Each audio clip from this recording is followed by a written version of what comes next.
What's going on, everyone? Today we've got a really great video for you. We realized we made a lot of videos about dieting and losing weight and the micro factors behind it, but we haven't laid it out. These are the 5 things we thoroughly believe are super important to achieving, any weight loss in an intelligent and effective way.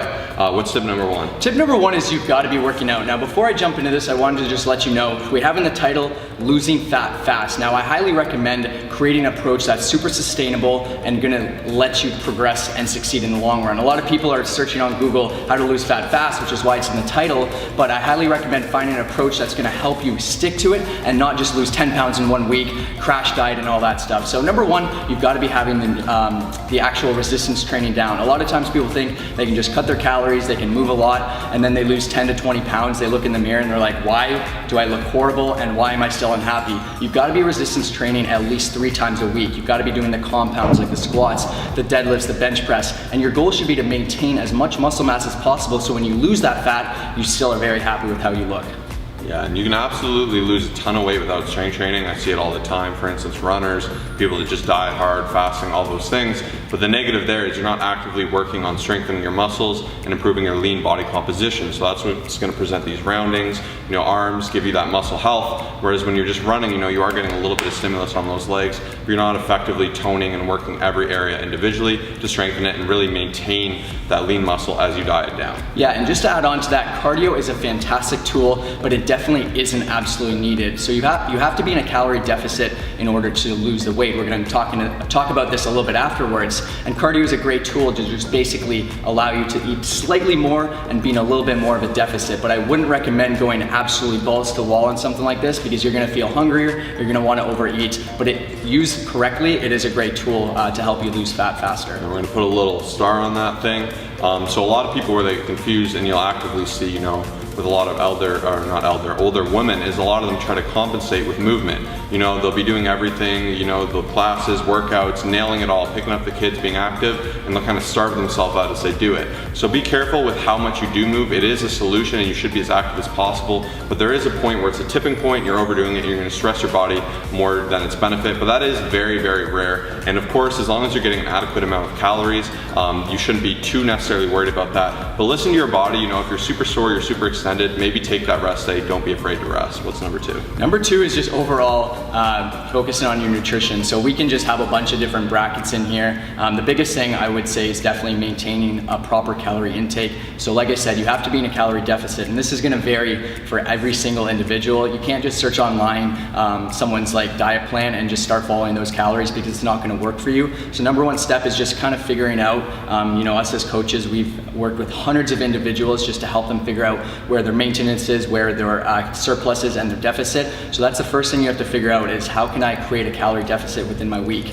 Anything you want to add on there? Yeah, so once again, going back to my earlier point, a lot of people just think to lose weight, I'm gonna starve myself, I'm gonna do as much volume as possible, right? So you're gonna decrease your food and you're gonna increase your volume and ramp it up. But at a certain point, there's a trade-off, right? If your body feels very suppressed, it's overextended, you're actively burning a ton of calories and you're not giving it the adequate amount of food to support itself, it's gonna start to kind of wanna suppress itself and suppress hormones and prevent these factors. That's why even with a lot of people that will come, they're actually eating too little. They're starving themselves out, they're eating 400 or 500 calories a day. And then maybe once a week, Friday night, they're going out going crazy. So if you're eating too little, start by eating an adequate amount. To find your maintenance, just find a level of food where you can eat, where you're satisfied. You shouldn't be starving, you shouldn't be full, you should be satisfied with each meal. And at the end of the day, in each morning when you weigh in yourself, first thing in the morning after going to the bathroom in minimal clothing, that weight should be pretty even. And at that point you can say, I've established my maintenance, and that's where you work off and eventually start to cut and taper away from that. There are more nuances to this, but at its core, that's the base of how it's done. Yeah, and a couple other things we focus on for coaching is just making sure everyone's getting an adequate amount of protein. Just a lot of times people will focus on calories, but then they'll have 20 grams of protein and 5 grams of fiber, and realistically, that's just not gonna be setting you up for long-term success. You're gonna be super hungry, you're not gonna be able to help with the muscle building or maintenance that you should be doing. A couple other things that we highly recommend people paying attention to is just overall veggie intake. Like, you always grow up and you're told you should be having 6 to 7 or 8 servings of veggies a day, and this is just huge because it's gonna satiate you. So kind of bracketing off into the whole calorie thing, you have to basically find foods that satiate you within the day. I love stuff like sparkling water, just things that are like super high in volume that aren't 100 calories or like 1,000 calories that kind of give you a lot of benefits like nutrients and stuff like that, and you'll be set up for long-term success with this tip. Exactly. So definitely within your diet, you want to be intelligent with what you're consuming, as Kyle said. So to elaborate on this point of satiation, if I have a Big Mac, that's like 800 or 900 calories, whatever it is, and I could easily smash 4 of those guys. It's small, getting a lot of oil, a lot of those kind of foods where it's not really dense. Whereas if I were to try to eat 800 calories of kale and chicken, I feel like my stomach would pop from all that fiber, all those micronutrients. It's really gonna fill you out, so you get a little more bang for your buck. So that is something to be mindful of, because if you wanna have a successful diet, you can't be starving all the time. So if you're eating a lot of sugary foods, a lot of really foods high in saturated fats, it's not gonna fill you as much, and it will make dieting harder. So if you're enjoying this video, make sure to smash that like button. If we get 200 likes, we'll make an additional part 2 on other external factors that you may be thinking about or asking questions about, like water, supplement, meal timing, different types of meals. Keto, intermittent fasting, all these million different things. We can do like a more micro video now that we've kind of covered the themes. Yeah. Number 3, and this is the one most people neglect. A lot of people, they just say, well, just burn more than you're eating and that's it. But it goes a lot past that. You have to monitor your mental health, your mental state, and all those benefits there. We're gonna get into that a little bit more in the next one with lifestyle factors. But even things that will kind of inhibit your success are things like stress. So for instance, every time I did an exam, I would have exams for school, I'd get super stressed out, kind of overworked and overextended, and I'd end up getting sick, I'd have bad workout, all these things. When you're stressed, you are getting a lot of cortisol. Not that cortisol is inherently bad, but in this case it is cortisol from stress. You will get some of this from training, and it's not necessarily the worst thing. That's a whole nother video. But in terms of stress, you want to kind of get away from that. And when you're stressed, that can cause other psychological factors like the need to stress eat, the need to, be self-destructive and all these things. So it's super important you take care of yourself mentally. And one of the ways that a lot of people don't talk about in terms of diet is by being reasonable within yourself. So for me, when I diet, and for my clients, I really recommend the 80-20 approach. So a lot of people come to me, they say, make me a meal plan. And I say, I'd rather not. Because here's the thing, I make you a meal plan, I hate fish, I never eat fish. Turns out Kyle loves eating fish. Fish is his favorite food. And I say, Kyle, you can only eat chicken and broccoli, beef, and onion, and he hates onion. And then he's like, oh, this meal plan sucks, this and that. He goes to his favorite sushi place because he loves sushi on Friday. And he goes, I don't want to bring this meal prep. And then he goes, boom, completely deviates away from it, right? So with this 80-20 approach, when you're logging your own foods, looking at calories first, protein second, fats, carbs third, and then kind of meal timing and everything else goes beneath that, he has more freedom to succeed. So he can still fit that sushi in. He'll say, hey, I'm going out for sushi tonight, I want to have a good time. I'm going to eat my high protein, my vegetables for breakfast and lunch, maybe I'll have a high protein smoothie, and then I'll have vegetables and chicken for lunch, really low density foods. He can still fit this into his lifestyle. And then mentally he has that freedom where he's not beating himself up, where he deviates off his meal plan. He goes, I suck, I'm so bad, I'm never going to diet, I'm never going to lose weight. Because that really takes a toll on you. Whereas when you feel control and you still feel enabled to have fun, like even me, like lately I've been loving these Reese's Pieces Big Cups. They're super good, but they're 200 calories a pop, right? So that's pretty much like all my fun food for the day. So in a different world, I'd be like, I can only ever eat clean foods. Purely, I would just feel restricted, and one day I'd go off the rails and I'd probably eat 30 of those things. So instead I say, hey, I'm gonna fit 200 to 400 calories in there out of my 3,500 calorie allowance. That's completely within my means, and that can limit my stress and make me feel more control and happy. And another big thing is accept you're gonna have bad days. Diets, you can't be perfect, we're all human. We strive for perfection, but we don't necessarily always achieve it. I know I don't. You have a bad day, put it behind you, move forward. Like, it's so important. So many people dwell on the bad things they've done or the failures they've had in the past with the diet. Let it be a new day. Let each day be a new thing. Let each week be a new week. This is something we really push on our coaching. We look at it in these factors. And then, sorry to add one more thing. Yeah, no problem. Last one is, for me too, like if you want to deviate from your diet, like a good example is you're meeting up with a friend that you haven't seen in 6 years. You've always got burgers with the friend, and that was like the thing you did, and you're like, oh, I want to see this friend. Now, will I say you can never do that? You have to be 100% to your diet? No, because if you want to see that friend or be successful in that measure, all you really need to say is it worth, like you can do those things to prep and minimize the damage. And maybe I'll say, hey, instead of my 35, I'll go to 42 or 45, and I'll be about an 1,000 surplus, and I'm okay with that. Maybe it'll put me 4 days to a week behind my diet, but that's no big deal. It's worth the emotional experience, that you can give yourself the freedom to enjoy these benefits. Yeah, and couldn't agree with everything Josh just said there. I'm just gonna quickly expand on this slightly.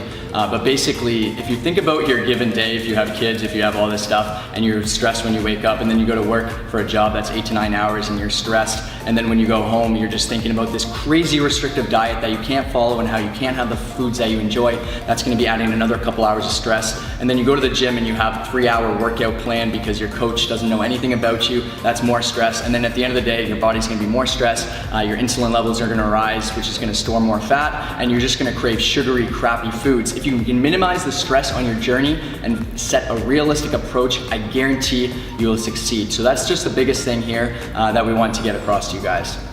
And that's the one no one pays attention Yeah, to. so if I find someone that that's why we took a while on. Yeah, that basically has like their calorie deficit set and then they're working out a decent amount, this is probably the biggest thing aside from sleep, which we'll jump into after, that most people don't realize. And I think the biggest issue here is that they think they have to go all out and they're constantly stressed within the day, and it might just be an unrealistic routine or unrealistic amount of calories or just a game plan. So you know, the biggest thing we want to get across is make it fit your lifestyle, so that way even on your worst days you can still stay on track and succeed. Now, this is a lot of information, we know, because it is, but it's super important information. So, you know, to absorb it, I recommend watching this video probably at least twice.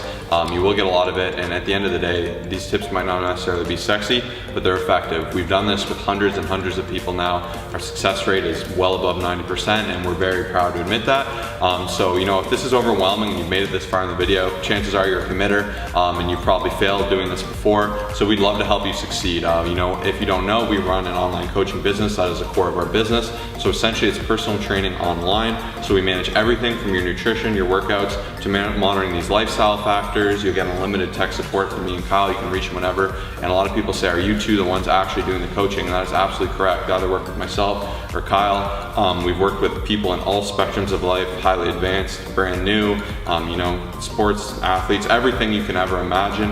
And we'd love to help you succeed with your weight loss. So if you definitely, well, you should definitely take advantage of that. Just click that first link in the description down below. It'll take you to our page to find out more. Shoot us a message and just include this video in the subject line, and we'll hook you up with a really special deal. So, you know, the first few people to take advantage of that will take care of you, and we'd love to be the ones to help you finally succeed. But what's number 4 for everyone else? Number 4 is lifestyle and recovery. Now, this one is absolutely huge. I'm just gonna talk about sleep because this is something that a lot of people just don't take into consideration. So they have the first 3 things down, but then they're sleeping 3 hours a night. Now, this is gonna be absolutely horrible. A lot of times people come to us and they say, hey, what supplement can I take? But then they're like not getting enough sleep, they're not getting enough recovery, and they're just beating themselves up every single day, which is in turn gonna cause more stress if you're getting not enough sleep.